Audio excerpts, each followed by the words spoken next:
Dealing with the daily ups and downs, thumps and bumps of school life is something most children take for granted.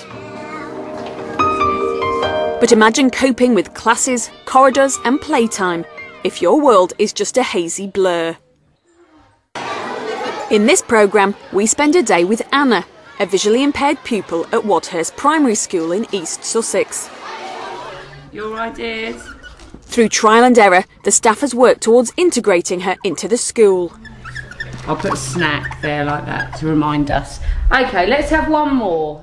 I think the lessons from Wadhurst is that they're currently displaying good practice in inclusion, but we'd like that to become standard practice, essentially.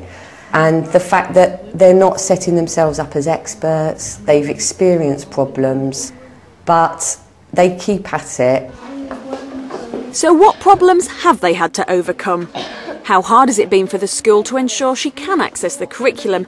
And how difficult has it been for her to make friends? Is Anna's world a happy one?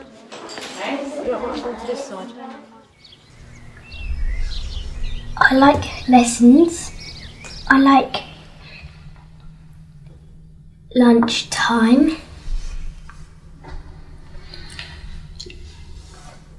Is there anything you don't like?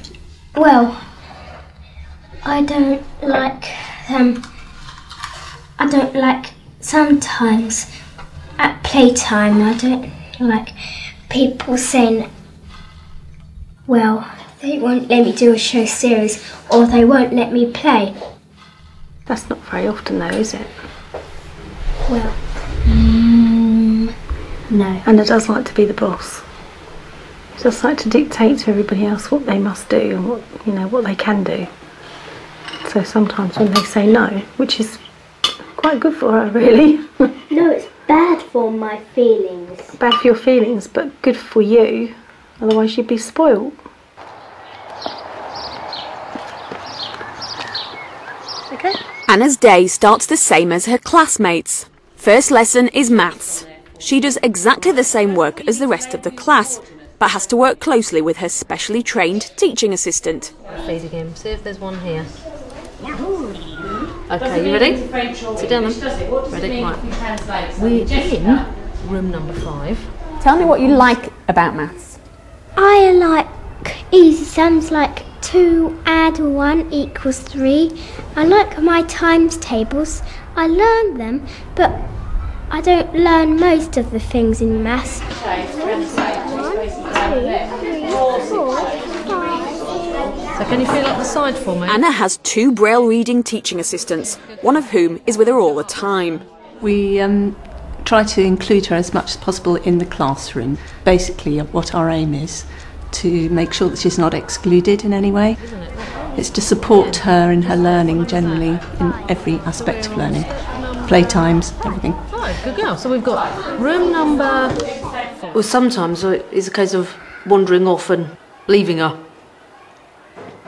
Because otherwise she'd be quite happy just to stand and let you do it all for her. Because it's easier. Go right to the 10.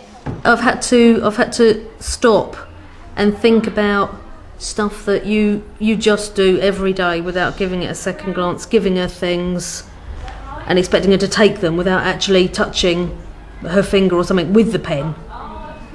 And that's the hardest thing, pointing and just assuming. Yeah.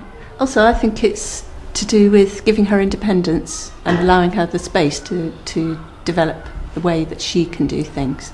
With me, I found that I was trying at first to do it for her, whereas you have to actually sit back and allow the child to try and then to guide them. We did have rather a than chat about that, didn't we, with when she comes off the carpet when Kate set a task.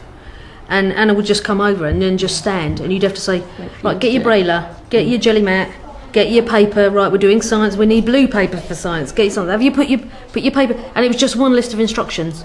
So Maggie and I had a chat and we said, no, what we do is we'd turn them all into questions. And what do we need now? Right, if we're going to do writing, what do we need now? It's making her think for herself. How much harder do you think it is for her possibly to make friends sometimes, or new friends, because she's got you guys around as her support? Oh, well, that's part of the stepping back. I mean, when the Louise and Catherine, who are Anna's main support, aren't they? They're her best friend. Catherine's her best friend. And Catherine's really cool because she makes it look like that's what everybody does when you're best friends. Well, I like Louise and Catherine and also Annabelle. I get Catherine to help me make sure I don't bump into things. So Catherine is my helper. The other children in the class benefit from her presence and she benefits from them. And I'm always amazed at how she gets around places. The other children in the class know her well. They know better than I do how to support her, for example, walking around the school. And it's almost like she bounces off them as she walks down the corridor. They help me, but they mustn't treat me like a baby, because I'm not a baby now. I'm an 8-year-old. She's a very direct child. She will tell them if it's too much help. I say, please don't fuss over me, you're giving me an earache or a headache. It might seem like, you want to wrap them up in cotton wool and put them in a small school where nobody's going to, bump into them, or her in particular, but it isn't the best. Life is quite difficult and there are a lot of people out there who are not going to treat her with kid gloves, and you can't wrap her up in cotton wool all the time. Nice straight line. Good girl, that was fantastic. A bit of a bowl rather than a throw. Oh yeah. Sometimes there are issues for visually impaired children in terms of empathy and understanding other children. Good girl. And sometimes things need to be talked through with Anna. She might not understand why a child's gone off or something. That all the nuances of visual expression and that kind of thing, she won't be able to key into like other children do. And so she does need support in understanding other people, in understanding her impact on other people, but also why they're reacting in certain ways as well. It's important for other children within the class to recognise the situations and to get them on your side and on Anna's side, and for them to become friendly, for them to understand the relationship that should be developing between them. Sometimes at an early stage, staff can go into the playground, for instance, and try and help to initiate games, and then withdraw. It's very important to try and withdraw as soon as possible so that the child can actually be interacting properly with the other children. Well, my class friends sometimes get sad when I cry, and sometimes they get angry when I do naughty things. One of her targets, the last term was it? Yes, was to look like she's listening. Because otherwise you get all this. To attend to the teacher, to actually make sure that she's facing towards the teacher, person who's talking, and the person who's talking knows that she is listening. Who do we know that works with the government?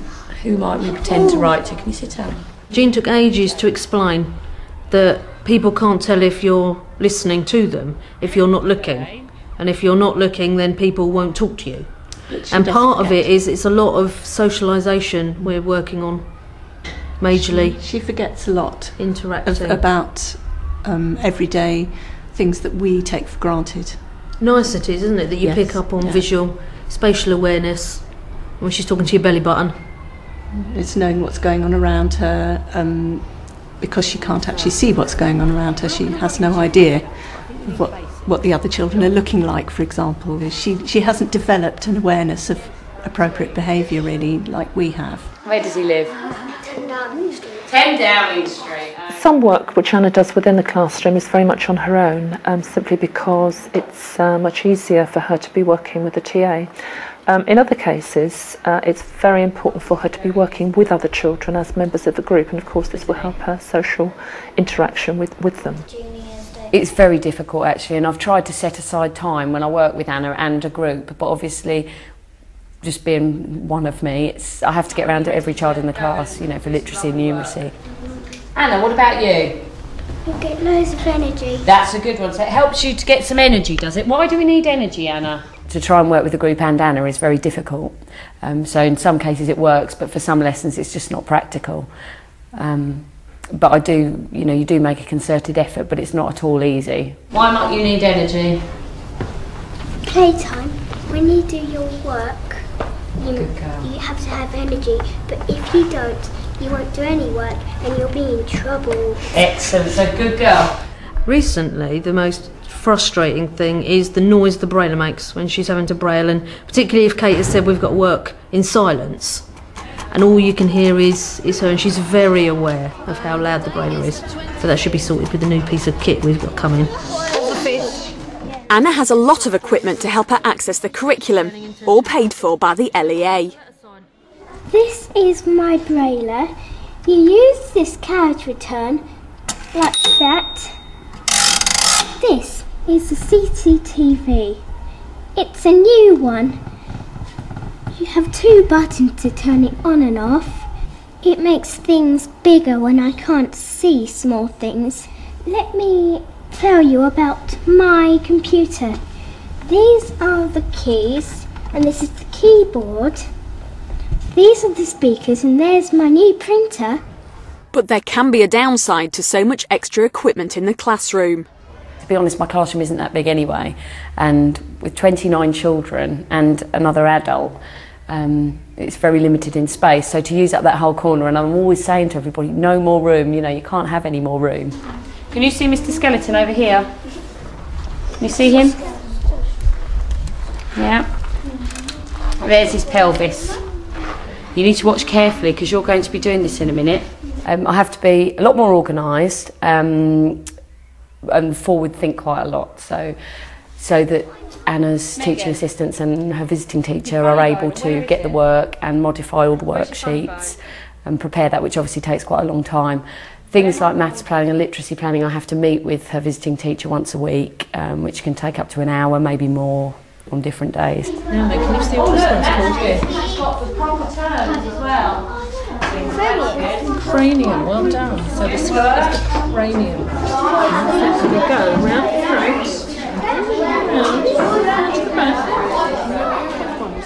I think one of the big mistakes I make is I love to think on my feet and change my plans and think, oh, that's going to work better, and it doesn't when you've got a visually impaired child, because there's so much planning that needs to go into what she has to do.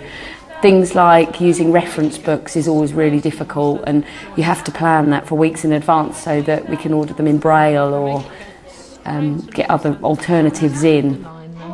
But in terms of actually having Anna in the class as a pupil, it's been a lot easier than I anticipated. I'm going to leave you two to it now, okay? Is it here, miss, all the way down to there? It certainly is. Year 4s can come back when they're good and ready.